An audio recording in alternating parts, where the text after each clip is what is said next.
या हमको ये आम भाषा में समझें कि या तो उन्हें ऐसे सबूत मिले, ऐसे इंक्लिनेशन मिले कि ये होने वाला है अपने इंटेलिजेंस इनपुट से, या फिर वो चाहते हैं ऐसा हो, इसके लिए नैरेटिव सेट कर रहे हैं ताकि जो आर्म्स की जो सेल है उसको बढ़ाया जा सके, इंडियन इकोनॉमी को डिस्टेबलाइज किया जा सके, आसिम मुनीर को और रेलेवेंस पाकिस्तान के अंदर प्रोवाइड किया सके, एक आम पाकिस्तानी के मन में ये चीज बिठाई जा सके, पाकिस्तानी मीडिया में ये खबर चला करके कि जी अमेरिका कह रहा है कि 2026 में फिर युद्ध हो सकता है, ताकि इमरान खान को छोड़े जनता और आसिम मुनीर के पीछे खड़ी हो कि भाई अगर हिंदुस्तान से जंग हो गई तो यही बचाने वाला तो यही है, ठीक है, फील्ड मार्शल हमारा।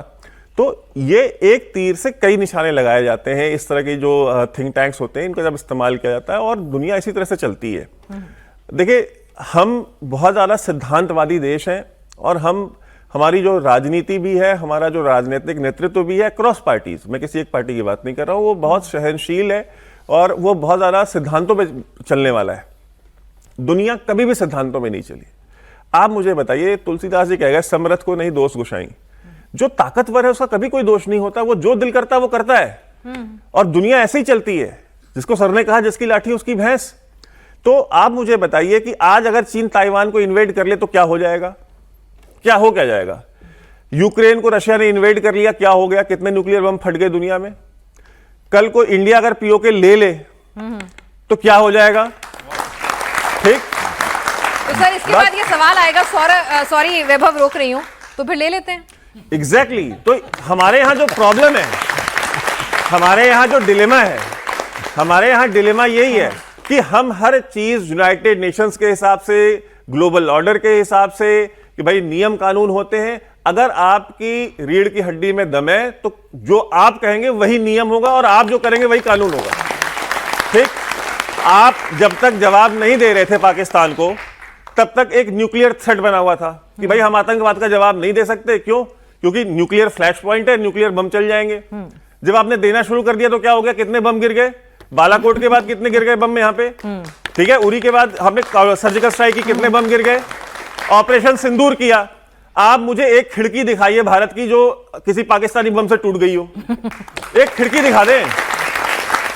तो ये जो चूरन बेचा जाता है भारत में कि जी, और ये हमारी पॉलिटिकल लीडरशिप भी बेचती है कि भाई देखिए हम एक लिमिट से ज्यादा जो है ना इसको नहीं कर सकते, हम सिर्फ इतना कर सकते हैं। आप लीजिए, आप तगड़े रहिए, ठीक है। बांग्लादेश में जो तमाशा लगा हुआ है, नेपाल में तमाशा लगा हुआ है, मालदीव्स में तमाशा लगा हुआ है, आपके नेबरहुड में चारों तरफ जो है अमेरिका ने आकर के तमाशे लगाए हुए हैं। रेजिम चेंज कर दी, इकोनॉमीज कोलैप्स कर गई, इंडिया आउट के नारे लग गए, इतना सब कुछ हो गया। ये क्यों हो गया? बिकॉज आप सहिष्णु हैं। आप जिनको एड भेजते हैं, जिनको कई लाखों टन के हिसाब से चावल और प्याज भेजते हैं, जिनको आपके यहां पे वैक्सीनेशन कंप्लीट नहीं होता कोविड-19 का, लेकिन आप श्रीलंका में, बांग्लादेश में लोगों को कोविड की वैक्सीन भेजते हैं अपने लोगों को वैक्सीनेट करने से पहले। तो आपका ये सहिष्णुता है ना, जो आपका ये बड़प्पन है, इसको आपकी कमजोरी की तरह देखा जाता है। अमेरिका को रिस्पेक्ट मिलती है, मेक्सिको अमेरिका की रिस्पेक्ट करता है। क्यों? क्योंकि वो उससे डरता है। ठीक है, अगर भगवान राम ने कहा था कि बिना डर के जो है वो प्रीत नहीं हो सकती, भयहीन हो न प्रीत, तो आपको उस रास्ते पे चलने की जरूरत है। आप लोगों को प्रसन्न करके, उनका भला करके, कल्याण करके उनका दिल जीतना चाहते हैं। दुनिया भगवान राम के समय में वैसी नहीं थी, तो आज कहां से होगी? तो जब तक आप डरा के नहीं रखेंगे, ठीक है, डरा के नहीं रखेंगे, आप अपना शक्ति प्रदर्शन नहीं करेंगे, और आप लोगों को कॉस्ट नहीं दिखाएंगे कि भाई ये करने की ये कीमत है जो आपको चुकानी पड़ेगी, चाहे वो बांग्लादेश हो, चाहे नेपाल हो, चाहे श्रीलंका हो, चाहे कोई भी देश हो। अगर इंडिया आउट का नारा लगेगा तो उसका नतीजा ये होगा, आप देखिए, आप एक बार कॉस्ट रेज करके देखिए, ये नारे बंद हो जाएंगे। ये वही भारत देश है ना जहां जब सीधी उंगली से घी ना निकले तो टेढ़ी कर ही लेनी चाहिए। उंगली टेढ़ी से ही घी निकलता है, सीधी से कभी नहीं निकलता।